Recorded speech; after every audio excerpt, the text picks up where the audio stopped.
ए दादा ये गुड़ो गाड़ी या बस ना रुको चल चल के कितना परसेंट बनी नोतिया का बेटा भर भर के तो पहले सवारी ले जात सन अब कहता एगो ड्राइवर बा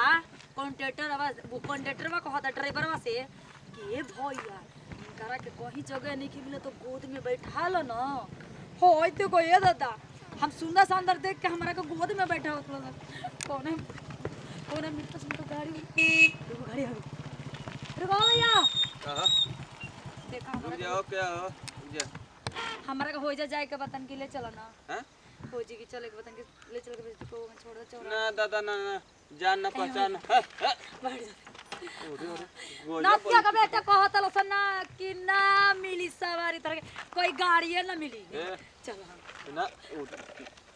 चलो चलो चलो जब मेरा भी ये तो चप्पल आती है हां देख लो गाड़ियों में ड्राइवर भी सवारी करता सका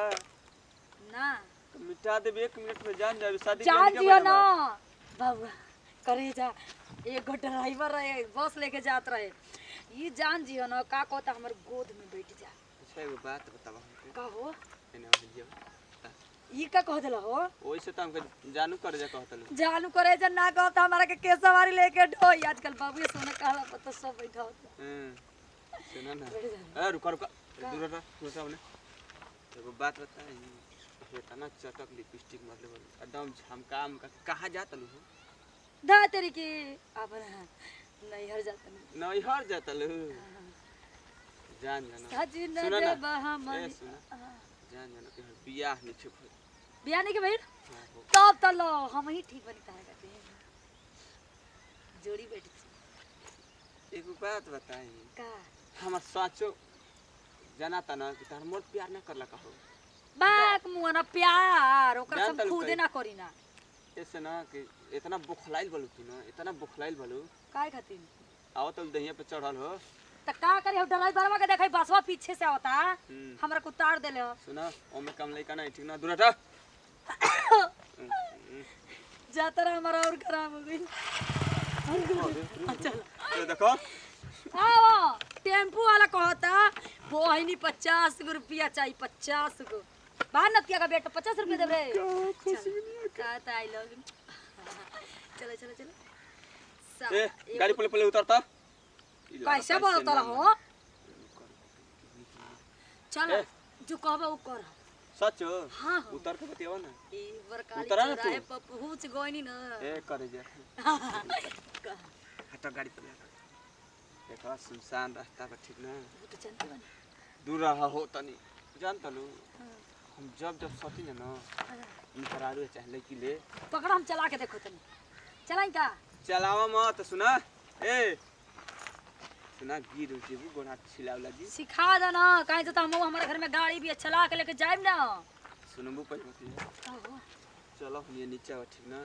नीचे बे जाए के जगह बा के सीधा रोड बटे मतलब छोड़ दे तारा नैहर तक पहुंचा दे कुछ हमरा को बेटा के चाहिए का गाड़िया का पानी पे चल लेगा पैसे दे पैसा ना ए आता ना सुंदर बड़ पैसा का जरूरत हां मुआनु कहेंगे सुंदर नहीं तो तारा के चढ़ जाई अंदर का घुसबा हमारे अंदर बा अबे तो मार चढ़ला होतल वे दहिया पे ये तो गड़िया देखे अच्छा काम निकाले के बाद तो पूछू तू फुसलावत तलू हमके बात में सुसान जगह बाट डर लागत है फुसलावत तलू हमके जानत कि बच्चा ना बनी दूध पिए तक निपुल के देखो सुनसान जगह बाट ले चला करे जा गाड़ी पे दूर हटा का है दूर हटा एगो बोल मालूम है तेरे भैया के दहेज मिलल है ठीक ना दहेजवा गाड़ी है इहो पकड़ा मुआ हम चलाई तू बैठो आओ देखो हम पीछे मत बोलो देखो बैठे दो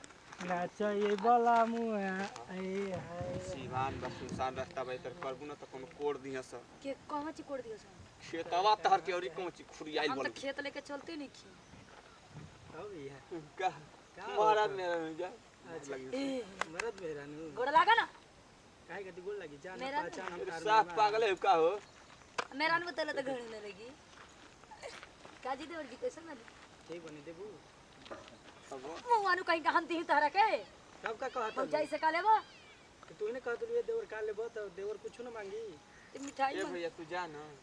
हमरो ला अपन गाई जी ये मोटे हम ई बताओ कि के अपन मेरे के हिस्सा पटेला तोहरे में बसेला सपना हो एरिया बाटे चल और चल हां हो और तो नहीं लिया जाओ के आदमी देखबा का हुर ए, जा जा हुर जा गोरत है ए सुना सिटी कॉलेज निकाले ना बैठी नहीं मौज में बता देना सुनो चलो हम ये आदमी देखी और क्या जाई हम